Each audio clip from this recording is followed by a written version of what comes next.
বিসমিল্লাহির রহমানির রহিম। আসসালামু আলাইকুম। কাছে বা দূরে যে যেখান থেকে ভিডিওটি দেখছেন, আশা করি আল্লাহর অশেষ রহমতে সবাই ভালো আছেন, সুস্থ আছেন। আলহামদুলিল্লাহ, আমরাও ভালো আছি। আজ অনেক দিন পর, অনেকটা লম্বা সময়ের পর আপনাদের সাথে একটি ছোট্ট ভিডিও শেয়ার করতে চলে এসেছি। কয়েকদিন যাবৎ বৃষ্টি পড়ছে, তাই কাপড় চোপড়ও তেমন একটা ধোয়া হচ্ছে না। আজ যেহেতু সকালেই দেখলাম রোদ উঠেছে, তাই কিছু কাপড় চোপড় ধুয়ে দিয়েছিলাম।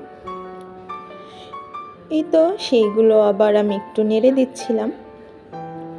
ঈদ চলেই এসেছে, আর এই সময়ে তো ঘরের জন্য টুকিটাকি কিছু বাজার সদাইও করতে হয়, সেগুলোই আর কি আপনাদের সাথে শেয়ার করছিলাম। যাই হোক, অনেক কিছুই এখন আর আগে যেগুলো ব্যবহার করতাম সেগুলো এখন আর কেনা হয় না, কারণ নিজে থেকেই বয়কট করে দিয়েছি। তো বাজারগুলো নামাচ্ছিলাম আর ছোট্ট একটু ভিডিও করে নিলাম। অনেক কিছুই বের করে ফেলেছি ভিডিওর আগে। টুকিটাকি যেগুলো ছিল সেগুলো একটু দেখছিলাম, লিস্ট অনুযায়ী সব কিছু এসেছে কিনা। সংসারে অনেক কিছুই টুকিটাকি কাজ থাকে, সারাদিনই করতে হয়। ঈদ আসলে তো একটু স্পেশাল হয়ে যায়, কাজগুলো যেন বেড়ে যায়। কুরবানির ঈদ যেহেতু একটু তো মশলাপাতি দরকার পড়ে আলাদা, ঘরে আছে, তারপরও অল্প অল্প করে কিছু মশলাপাতি এনেছি। সেগুলোই খুলে দেখছিলাম যে সব মশলা ঠিক আছে কিনা। বাচ্চারা তো গরু নিয়ে খুবই ব্যস্ত।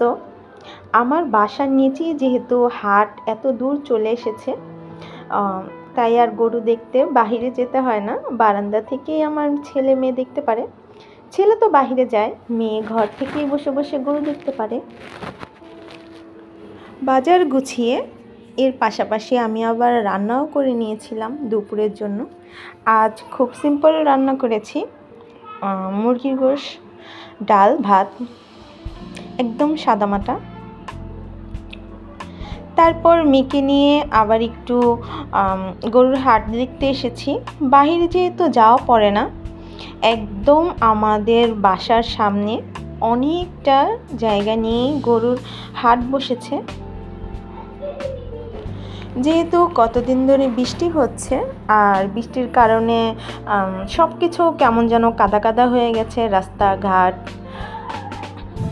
আজকে রোদ উঠাতে খুব ভালো লাগছিল। তারপর বিকেলে আপনাদের ভাইয়া জাম এনেছিল, সেই জামগুলোকে একটু ধুয়ে শুকিয়ে দিতে দিলাম।